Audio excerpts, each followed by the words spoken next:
All right, you know who my next guest is? The genius Anthony Romero, who will be fighting Laurent T. Nelson next on March the 11th at Fury FC 59. Anthony, how are you? Good, good.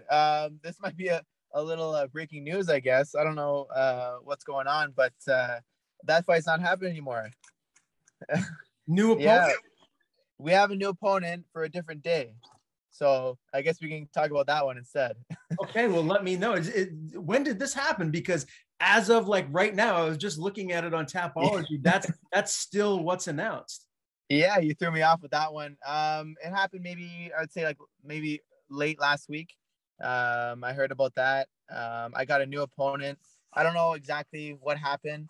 I know it was supposed to be in Colorado, the Fury card, Yeah. and then it got moved. And then I know they just changed everything. So I'm supposed to be fighting April 24th in Texas. Okay. So I guess we'll go like that. April 24th in Texas. So who's the new opponent?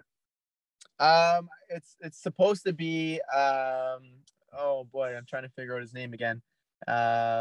He recently fought. He's like 10-9 or something like that. I can't remember his name now, but we'll find out soon. Maybe I'm not supposed to say, but I actually can't remember his name. But it will be a good fight. Okay. Well, so you were actually supposed to be fighting Charlie Alexander initially. That was for the FFC 155-pound title. That was canceled. What happened with that? Because I have to imagine that really was the fight that you initially obviously just wanted, right?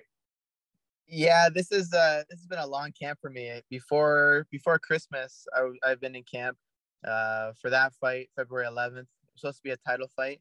Apparently, my opponent got injured, so if it's true or not, it's out of my control. He got injured, so then they found the new opponent, which you mentioned earlier. That was supposed to be March 11th, and now something happened with him. I'm not sure what happened, and now we're being pushed to April. So How disappointing is that? Because I know your goal is to be in the UFC and you were right there on the doorstep. A lot of people feel like you should have got that contract and you should be in the promotion as is anyways.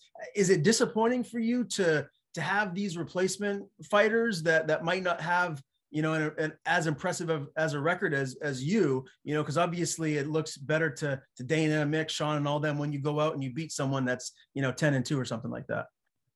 um I've kind of become numb to the feeling of fights falling through. Like it is what it is. It's out of my control. It doesn't make sense for me to stress for something that I can't physically control. And all I got to do is just keep doing the same thing I'm doing, keep training, keep getting better. And like I know you've been mentioning that Contender Series fight. And if I look back and if I were to fight myself, I would completely crush that guy. It's just totally different now that all the time I'm putting into training and the cross training I've been doing with different athletes. Like I'm going to Glory MMA in a couple of weeks to train over there with those guys. Former opponent, right, Mike Breeden. So it'd be pretty cool to train with those guys and get their knowledge as well. Yeah, absolutely. We'll dive into that here shortly. I do want to kind of go back because the last time I did speak with you was prior to the Contender Series fight with Mike Breeden. You got the win there and no contract. How disappointing was that for you? I have to imagine it was pretty devastating. At the time, because that's my big dream. My goal is to be in the UFC. At the time, it was heartbreaking. Like I thought I did the work. I got the win. It was pretty dominant. I felt great in there, but for whatever reason, it wasn't enough that day, and everything happens for a reason. So, like I said, I feel so much better than I was back then. I've gained so much more knowledge than I was back then. So, was the platform any different? Like, did you feel nerves, or was it just like any other day fighting for any other promotion? oh yeah, I was nervous. Like even in the hotel, like you could see, like we were watching ESPN in the bottom corner, you could see Contender Series Tuesday night, live tonight, and I'm like, oh man, I'm gonna be on that. Like that's pretty cool to see that.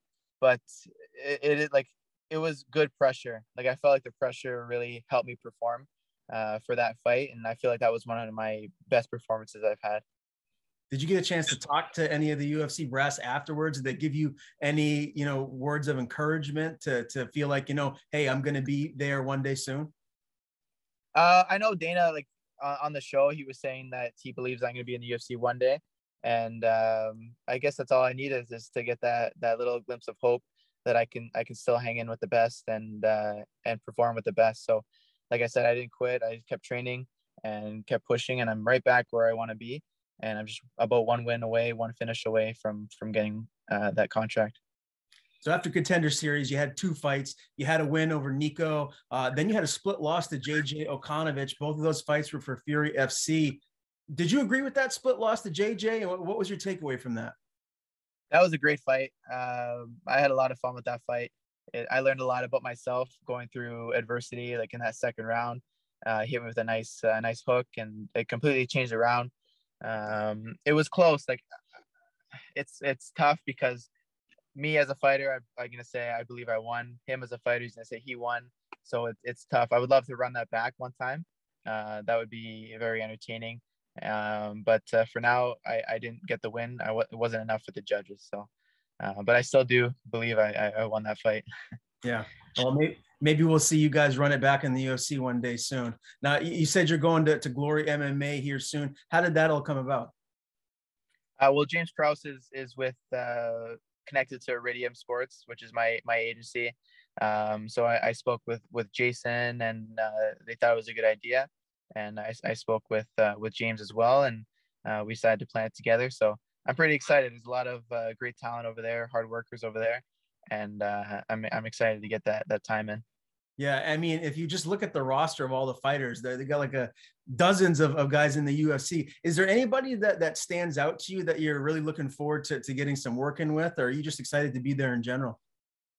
I'm excited to be there in general. Like there's like they all stand out. Like they all have their things that make them special. They don't all have like a set style. They all have like their creative style and all that. So they just work around different ideas that James puts out. But it looks a lot of fun there. Looks like there's going to be great training there, great training partners, and I'm just excited to get some rounds in. All right. And April 24th, this is the next fight. Do you feel pressure now, to go in there and not just win, but win decisively? I need a finish. I know that for sure. Decision fighters are boring. That's not the trend anymore. So I need a finish, of course. So knockout, submission, whatever it is, taking him out and getting that contract. Do you feel a win here in your next fight does get you into the UFC, or do you feel like maybe you need to get 2 more or 3 more? It's a weird thing. I don't know. I don't know if we get enough attention as Canadian fighters, but I want to try to stand out as best I can and get that opportunity. But you never see never, and I'm hoping this is the one. So, if you're healthy, you're going to try and stay as active as possible this year. Oh, of course. I'm trying to stay active. I just turned 25, and I know a lot of people think that's young, but for me, I'm getting old, so I don't have a lot of time. I want to get as much time and work in as I can, and get to the big show. Before I get you out of here, give me a prediction for the main event, UFC 272 this weekend. Who wins? Oh, I want Jorge Masvidal to win, but I think Colby's gonna win. I would say decision.